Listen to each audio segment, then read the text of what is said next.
এত ইলিশ একসাথে দেখে আমি তো অবাক। ইলিশ খেতে যেমন আমি ভালোবাসি, একই সাথে কিন্তু চিংড়ি খেতে ভালোবাসি। যাই হোক, এত ইলিশ বাড়িতে কেন আনা হয়েছে আশা করি তোমরা বুঝে গেছো। হ্যাঁ, আজ রান্না পুজো। তো সন্ধে হয়ে গেছে, আনাজ কাটা কমপ্লিট।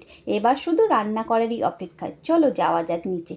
কি কি রান্না হচ্ছে তোমাদের সবই দেখাবো। চলো প্রথমেই দেখাই ভাজার মধ্যে কি কি আছে দেখে না। উচ্ছে ভাজা, ঢ্যাঁড়স ভাজা, কলা ভাজা, আলু ভাজা, কুমড়ো ভাজা, চিচিঙ্গে ভাজা, বেগুন ভাজা, পটল ভাজা, আরও অনেক রকম ভাজা আছে।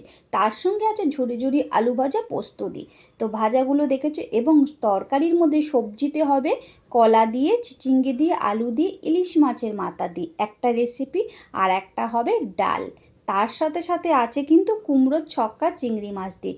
তো সমস্ত কিছু তোমাদের সঙ্গে শেয়ার করব। আগে তোমাদের দেখে দিই কী কী আনাজ কাটা হয়েছে।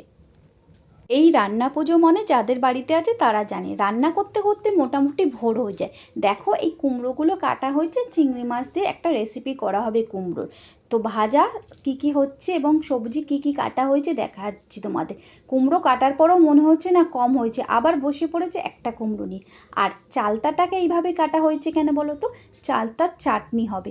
এই যে নারকেল কেটে রেখেছে, নারকেল ছাই হবে। আর চালতার চাটনি করার জন্যে নারকেলের দুধ এইভাবে বের করে রেখেছে, একটা নারকেলের দুধ, যেটা দিয়ে চালতার চাটনি হবে।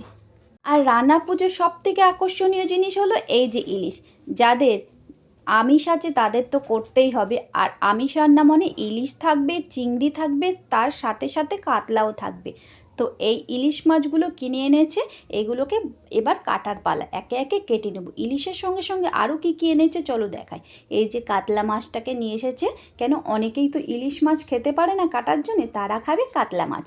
তো ইলিশ, কাতলা, তার সাথে সাথে এনেছে চিংড়ি। চিংড়ি মাছটা প্লাস্টিক থেকে বের করার পর মনোপ্রুত হলো না, মনে হলো একটু কম কম লাগছে। তাই বাবা গেল আবার বাজারে চিংড়ি মাছ আনতে, কেননা এই চিংড়ি মাছে ঠিক হবে না।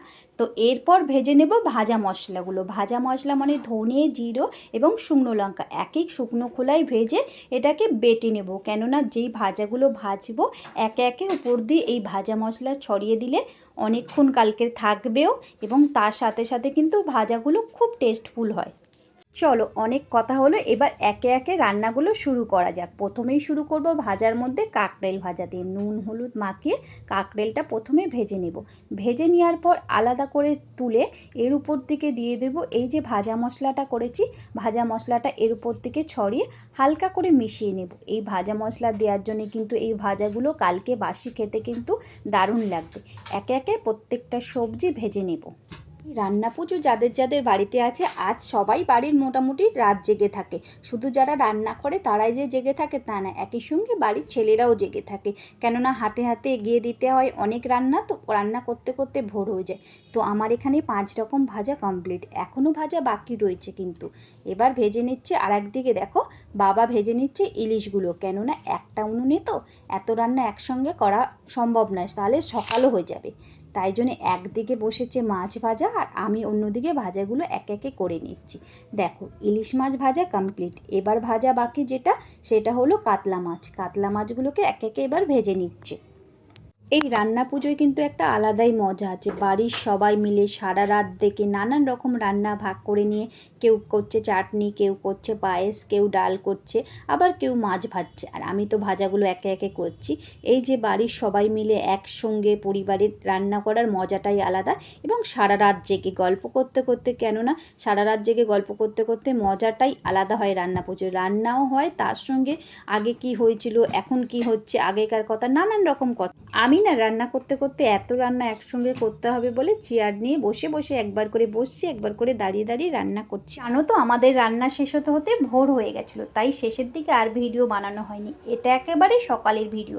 কি কি হয়েছে দেখে নাও। সব রকম ভাজা, তার সাথে ইলিশ মাছ ভাজা, আর তরকারির মধ্যে হচ্ছে কুমড়োর তরকারি, ডাল, কলা আলুর তরকারি, নারকেল ছাই, মিষ্টি মানে পায়েস, চাটনি চালতার, এবং তার সঙ্গে পিঠেও হয়েছিল। সারা রাত জেগে রান্না করার পর ভিডিওটা আর বেশি বড় করব না, এবং তোমাদেরকে জানাই বিশ্বকর্মা পুজো এবং রান্না পুজোর অনেক শুভেচ্ছা। ভালো থেকো, সুস্থ থেকো সবাই। এখানেই ভিডিওটা শেষ করলাম। Bye bye.